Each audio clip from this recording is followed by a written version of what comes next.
Everyone's biggest complaint recently is that cheap cars aren't out there, cheap old cars at least, cheap any cars, let's be honest. If somebody wants something old, cool, and wants to get into a project and you can't afford what people are throwing out there, they're out there. You got to keep an eye out for them. You got to be sitting there ready with cash in hand, be the first to answer. If the dude doesn't want to text and wants a phone call, you make a phone call. That's how a lot of some of these old guys are, is they don't want to deal with the phone other than answering it. Um, the biggest thing is show up, have money.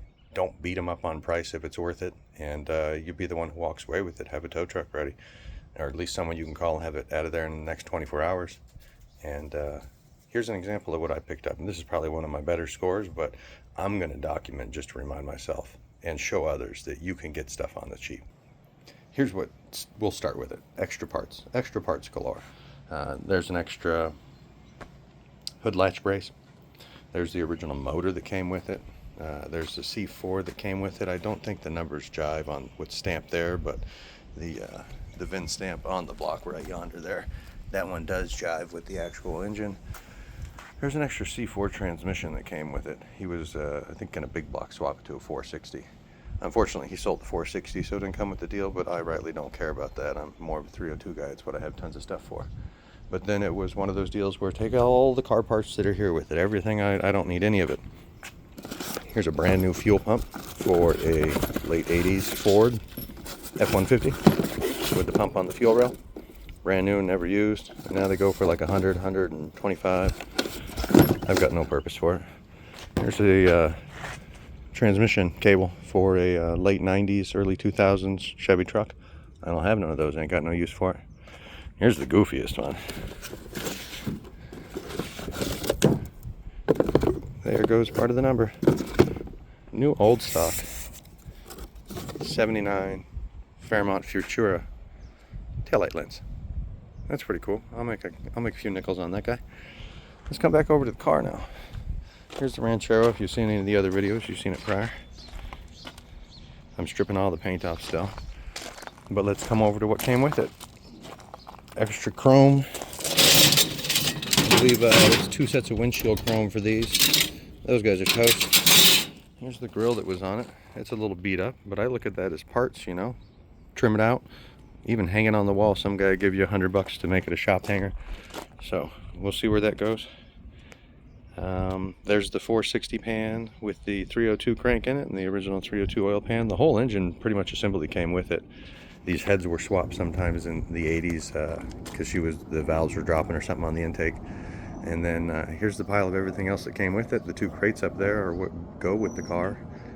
The original engine parts and everything to reassemble it. You know, obviously it's got to be reworked. This extra set of doors because the dude accumulated things. These are doors off a 73 to like 76 Torino wagon, but they came loaded, and people would be like, well, now you got some heavy ass doors to get rid of, and you are right. But I see these as parts. Some guy needs a piece off of it, another guy needs another piece. One guy wants a hinge, another fellow would want this chrome trim piece, somebody else needs this piece of glass, and no one repops it for these cars. Especially if it's a station wagon, it might be a goofy piece of glass. I have no clue. I haven't looked too far into it.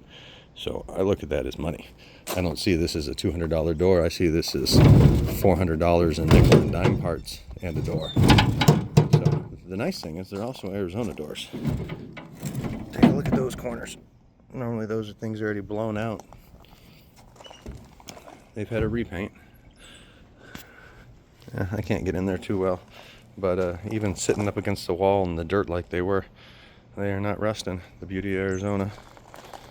And then, for the money I paid, it came with the Ranchero.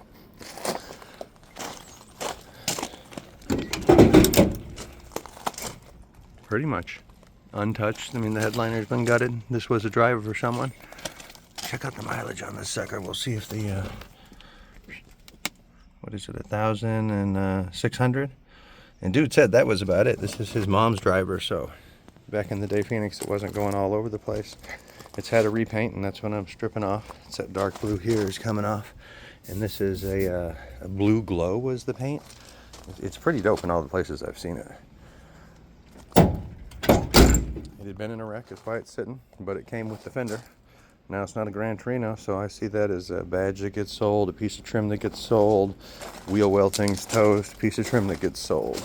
You might also notice these slot mags. You know what this is confirmed for me? I hate slot mags. Those are going on the market. And then it came with the whole new front end. So this is what will stick on it. I've got a couple of buckets that go in there, and then there's 3 extra chrome trim buckets. So those get sold off too.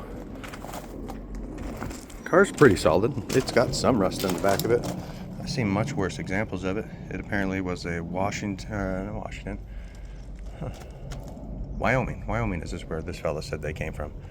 And came down here in like the 80s or 90s. And just kind of froze in time with the rust around the back wheel wells. Well, let's show you the goods. Or lack of.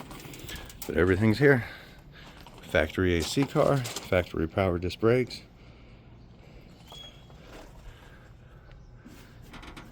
There's an extra power steering pump in there. There's a Thompson power steering pump inside the garage that is now a parts pump that gets sold off for some guy who needs a core. I don't rightly care for them. I'll sog it out and swap stuff. Those are much cheaper. Look at the floor plans in there. Not too horrible. I'll get underneath. Maybe not this time. It's pretty low in the back. But still pretty solid for a Ranchero. The plan is to get this thing sold off. I'm not sure what I'm going to go for it just yet. I've debated putting drivetrain in it, but I need another project. Like I need 2 holes in my head. It would make for a cool race car. Someone who's just trying to get a cheap body. It's got an Arizona title that came with it. And I don't know about you, but titles are worth good money when the car comes with one. This side is the original fender. Everything's pretty straight. I mean, it's just been slapped on there. If you saw it when I got it, the whole front end was missing. But when you're willing to buy projects that everyone else was afraid of buying, that's how you get deals on them, man. So stand around, be ready, have cash, have someone who can get out of there quickly, or at least a tow company that's reliable for you. You're gonna pay through the nose to tow stuff. Let's be honest. You're looking at $200-300 in most cases. And when you go through all your parts and stuff, I've got enough money to recoup what I put into the car, pay for my tow, and have money in my pocket before I even put the car up for sale. So just to pass it along, this stuff is out there. Don't give up, but just you got to keep looking for it. You got to keep an eye on things, save things that you see on Marketplace, so you keep coming back to them, because one day the guy drops the price from, you know, $2,000 to $1,000, and now, okay, that's worth throwing the money at it for you. Mine was a bit better deal than that. I'll save it, and you all tell me what you think for what I paid for all this, and we'll get back to you later on that and see where it progresses. But in the long term, this needs to be somebody else's project. I just couldn't bear to see it go to the crusher.